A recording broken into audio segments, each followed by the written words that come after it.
Hi, welcome to Psychology Matters. We're glad to have you back for another episode. I'm Dianne Bradley. I'm with Franklin Counseling Associates, and we're here to talk about different mental health issues, different psychological issues, and today we have a very special guest, Dr. Godwin, and it's good to have you here. Great to be here. He might be one of my favorite people. You might be one of my favorite people when it comes to talking about what we're going to talk about today, and that is dealing with difficult people. Right. And I think everyone, I don't think I'm speaking out of school to say everyone has had someone difficult in their life that they've had to interact with, whether it be family, friend, or work, school, wherever. Oh, that's right. They're all over. Difficult people are all over. It's right? universal. Yeah. So, so you have spent a lot of your career in working with difficult people, right? People that we don't understand, or people that are hard to have an easy kind of relationship with. Is that right? Yeah, I have. I think anybody that is in our field is going to have people in their office that things just don't operate the same way as they do with somebody that we would use the term normal. They kind of normally operate. Typically, the term that I use is unreasonable people, because they are unreasonable. They have neither the ability nor willingness to resolve conflict problems, but they don't have reasonability. So that's why I use the term unreasonable people. Now, typically, we don't call these people nice names. We use dirty terms. We use terms that reflect our exasperation. Like jerk. Jerk, crazy maker. I mean, they make you feel crazy. A more clinical term in our field would be personality disorder. Right. Because there really is a disorder of personality. So it's not something that's more discrete like depression, but this is has more to do with the way that they are in relationships. And you know, a lot of the terms that we use for these people, they're hybrid terms where you combine a body part and a cuss word. This is family television, so I won't tell you what those are, but we've all used those kind of terms. So they just reflect. The terminology reflects how we feel about dealing with them, and they just get to us. 40 years ago, in our field, they used to refer to these people as ticks, because they get under your skin, and they just get to you. Sometimes we say things like, this guy takes up all the space in the room, she sucks all the air out of the room. I feel like I'm living with a child. Because these are people who are chronologically older than their developmental ages. And so here's how old they are chronologically, here's how old they are developmentally. And the space that separates those two things is sometimes referred to as a maturity gap. Now we've all got maturity gaps. You've got them, I've got them. But when we recognize them, it bothers us, and we generally try to do something to close those gaps. You call that growth.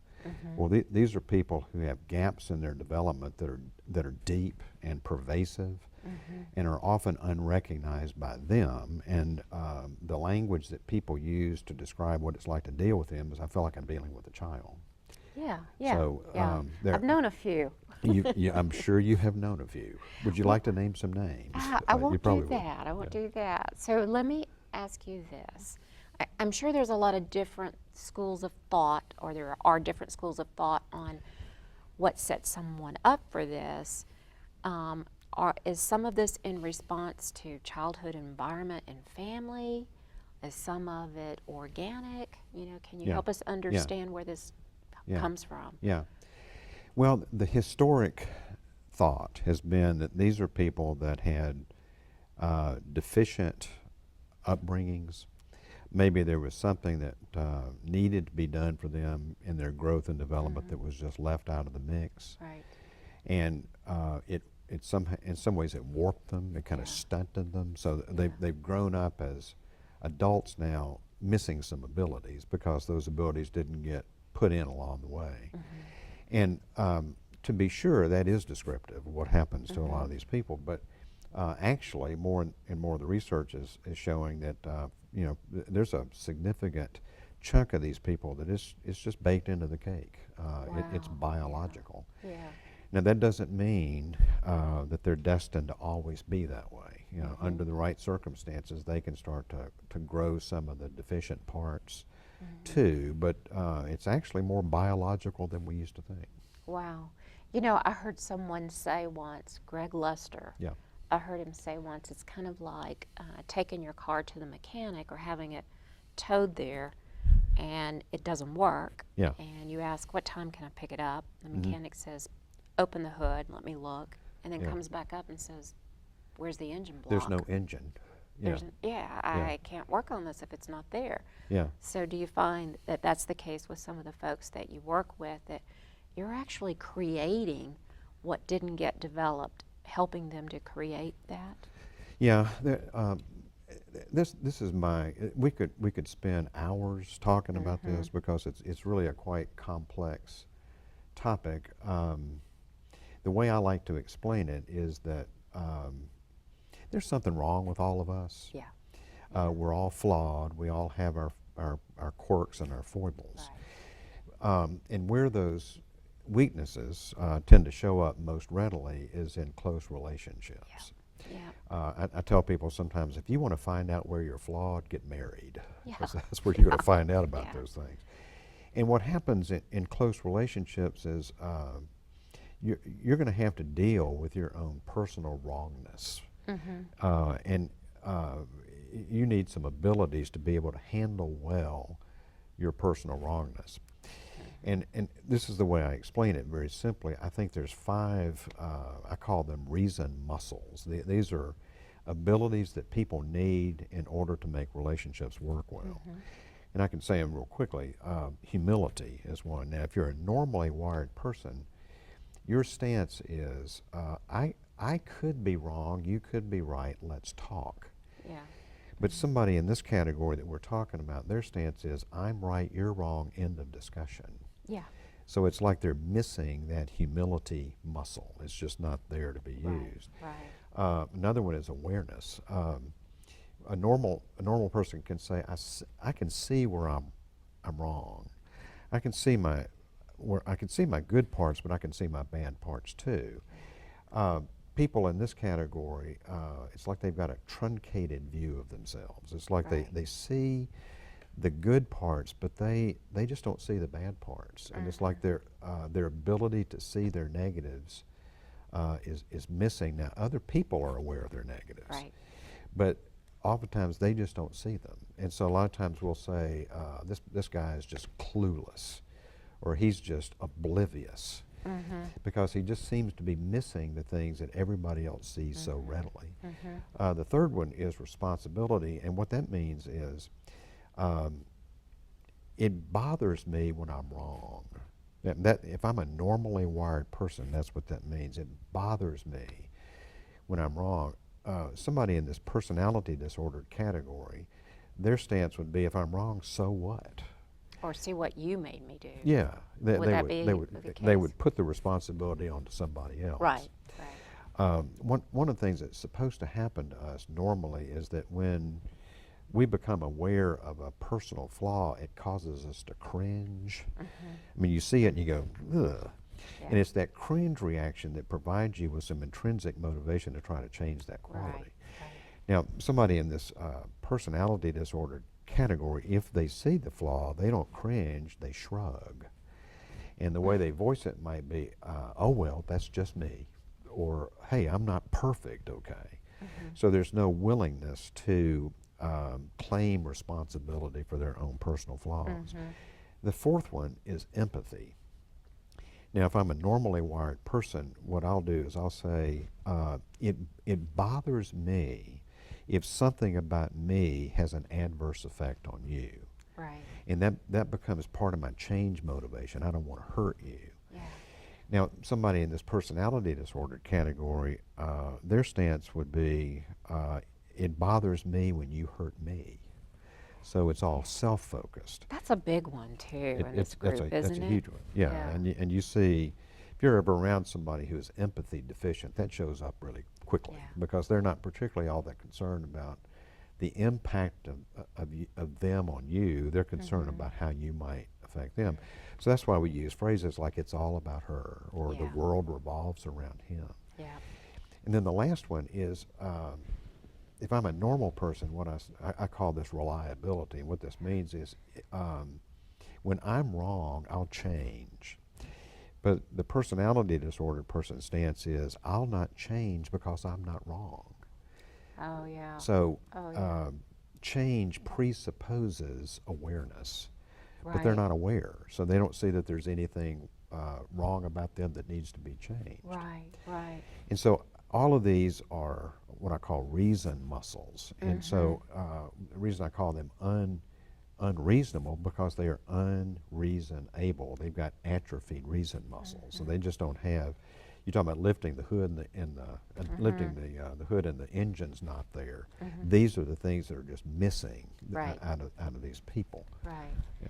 Yeah, you know, I know I've referred some people to you before, and sometimes they're the people that we know that are coming to visit our house or coming to visit an office, and we say, you have that feeling, oh no, not today. Whereas any other day, you look and it's like, okay, this is a busy day today, okay.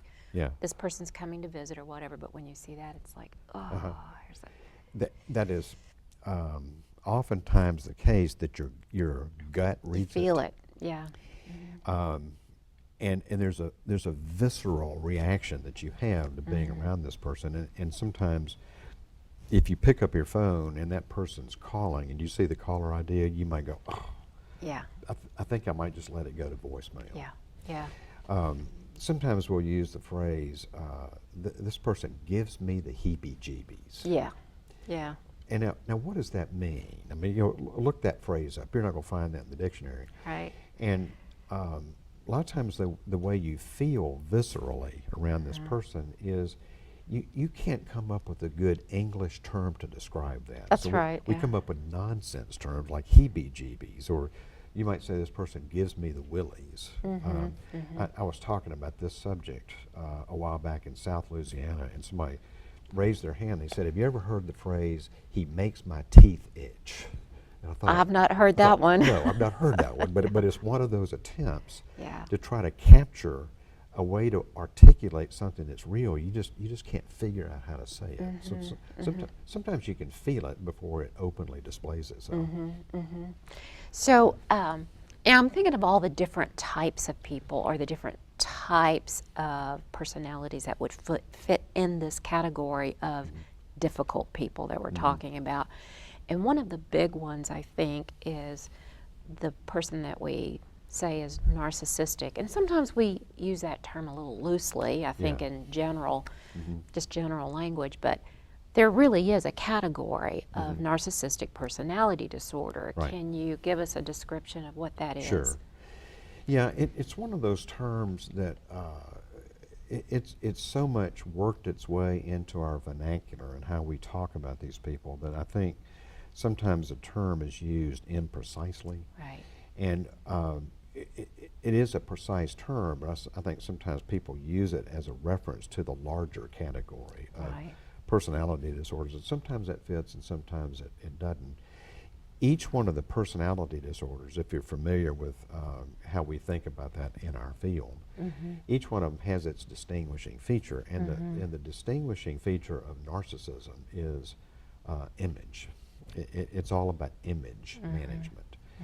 And so there's a sense of grandiosity and stoking up the person's persona, their public persona, and there's a great need to have people around them polish their image and to do Right. what needs to be done. Even if they don't know that that's what they're doing? Oftentimes they don't know that's what they're doing. Right. They have learned to operate that way so routinely and for so long that they probably don't have awareness of the fact that they're even doing it. And that's why if you call them on it and you say, I need you to stop that, they'll deny that they're doing it, and they'll probably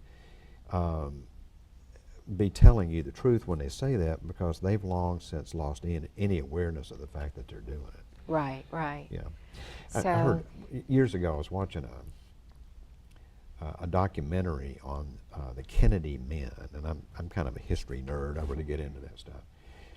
And it was a documentary about Joe Sr., Joe Jr., Jack, Bobby, and Ted, and it was about 4 hours long, and I really get sucked into that stuff. But one family friend said that many times he heard Joe, the dad, say to his sons, it's not who you are in life that's important, it's who people think you are that's important. image. It's all about image. Wow. And you think about, what happened in the Kennedy years, you never saw pictures of Eisenhower sitting around in pensive poses in the White House, but you did with John Kennedy. And there was a whole effort to create, the image. Now, I'm not saying that everything about Kennedy was bad. I'm not. This is not meant to be a knock on him as a person, but that's illustrative of what I'm talking about. It's all about propping up this person's image. Right, right. Yeah. So that's a big deal. Well, okay, so with the narcissistic person, let's say you're married to someone like that. Yeah. I mean, I think that's one of the hardest situations in Yeah. doing marital therapy that Yeah. I'm faced with. Yeah. Is it's very difficult to do traditional therapy when you have someone that falls in that category in the couplehood. Right. So what do you suggest that we do with that? There's an author that wrote a book called "Since Strangling Isn't an Option." So, one of the impulses that a lot of people have is, I just like to kill this person. Yeah, Maybe if we could do that. Yeah. Well, you can't kill them. Right. But the other thing that you can't do is you can't reason with them, because they don't have reason capabilities. And traditional marriage therapy is kind of predicated on the idea that I'm going to get these two Right. people in the room and teach them how to reasonably resolve their differences. Well, what if you've got one of those people that doesn't have those capabilities? Right. And I think that's maybe another way to ask the question that you're asking. So if you can't kill them and you can't reason with them, what do you do with them? Now, every situation has its own particularities. So any answer I would give to that question would probably leave out so much in anybody's situation. But Right. a lot of times when I'm talking to them, the normally functioning person is to find ways to disable the drama. Right. This is the thing that's true about this population, is they don't have reason capabilities. They've got atrophied reason muscles, and yet they still want to be in a relationship with you. So now they've got this dilemma: how can I be in a relationship with you that in such a way that doesn't involve problem solving? So they need an alternative, and the alternative method of relating it that they have is drama. Yeah. That's how they relate. And now the way the drama works is, my role in our relationship is this, your role in our relationship is that. As long as we both stay inside of our drama roles, we'll have a really good relationship. So relational success is contingent upon drama participation. That's just how it works. And a lot of times I'll see couples in my office where for years, what the normally functioning spouse has been doing is trying everything they know vigorously to reason with this person, and it repeatedly fails. So a lot of times what I'm trying to get them to do to get that person to have some kind of framework of reference to understand that reasoning is not going to work, but stepping outside of the drama obligation is the tool that you have at your disposal. But you need to realize, though, that when you do that, that person is going to escalate the drama. Yeah. So it most definitely will get worse before it gets better. Right. And that's not good news to most people. Yeah. Because what they want is, if we could just tell this person something and they could get it, then that would start to make a difference. But it just doesn't work that way. It doesn't work that way. Well, you've got a book here that I'd love to share with our audience, because I think we're opening up on something that's going to take another whole episode to talk about. But, how to solve your people problems, dealing with your difficult relationships. So, can you tell me how this book came to be? What inspired you to write this? Yeah. Two things. One is I throughout my career I've been in this field for about 28 years, and have seen a lot of couples in my office. And what I've recognized over the years is sometimes toward the end of the first session I'll say, "What are you hoping that this does for you?" And they'll say, "We'd like to work things out." And I'll say, "Well, that's great. That is a worthy objective, but let me ask you something. What does working things out mean?" And they're usually done answering that question in about 30 seconds. They really just don't know. Right. I had a couple one time. She was a physician. He was an educator. Very, very bright people. And I asked them that question, "What does it mean to work things out?" And like that, she said, "I have no idea." And she meant it. So people may be very bright, but very ignorant when it comes to knowing how to resolve conflict issues. Right, right. So one of the things that over the years I found myself saying the same things to people over and over, and I kept thinking to myself, one of these days I need to write this down. And I literally was just going to get it copied so I could kind of hand it to Yeah, them. maybe I need to take this book here. This could be quite helpful. Yeah. So it ended up getting published. But so that's one purpose of the book. The second purpose is I've seen so many people over the years who are using every reasonable person technique they know of to deal with some unreasonable person, and those methods will not work. You're going to fail. So if you can't reason with them, what do you do? And so what I tried to talk about in the second half of that book is, what are those alternate methods? Now, and frankly, I've also had a lot of friends of mine, family members of mine, who've had somebody who's really in close to them, who's in this category, and I've seen them spend most of their lives tied up in knots, trying to figure out how to deal with these people. Right. So that's one thing that was kind of on my heart, is I think they need some ideas about what are the alternate methods that you can use to deal with somebody if you can't reason with them. And so you pull this together and put it in a book. Yeah. And I think you have lots of other books, around difficult people, do you not? Like They're ebooks? ebooks. There's one called Tired of the Drama. Yeah. And then That's a good title, by the way. I've got, I think it's called 10 Tips to Handling Holiday Drama. Oh, good one. Because I'm sure you found, and same thing I found, is that usually business is brisk, either just before or just after Christmas. And Going home. And I think maybe one of the reasons is you don't have to deal with these people all that much during the year, but then you have these family gatherings.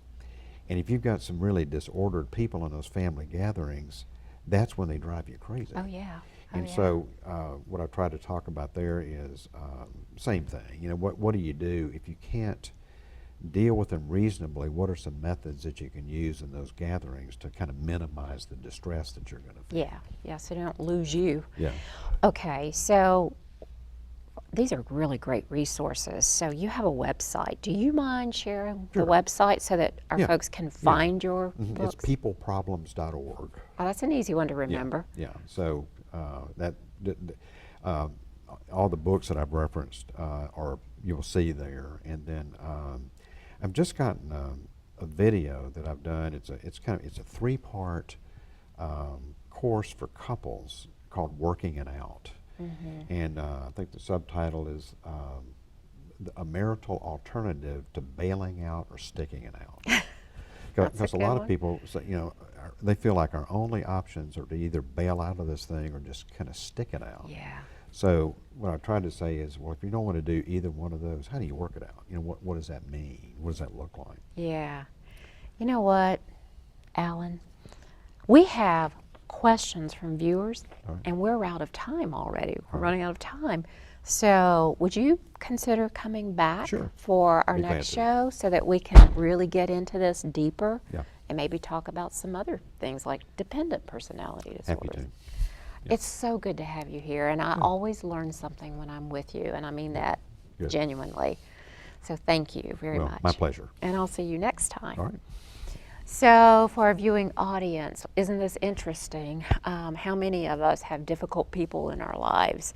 And for that reason, please be sure to join us next time when Dr. Alan Godwin joins us again, fortunately. And again, that website one more time. Peopleproblems.org. Peopleproblems.org is a great resource.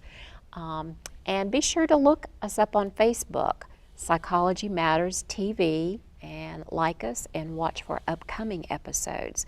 Thank you for joining us today. Hi, Dianne Bradley here. Thank you for joining us in Psychology Matters. We're really concerned about informing you on different issues, psychological issues, mental health issues, mental illness, depression, anxiety, trauma, post-traumatic stress disorder, children's issues, addiction. There's so many. And we're really interested in knowing what you think. So look us up on Facebook. Like us, share us, subscribe. Check us out on YouTube at Psychology Matters TV. And just let us know how we're doing. Let us know if you have a topic that you'd be interested in us covering. We're glad to have you. Thank you.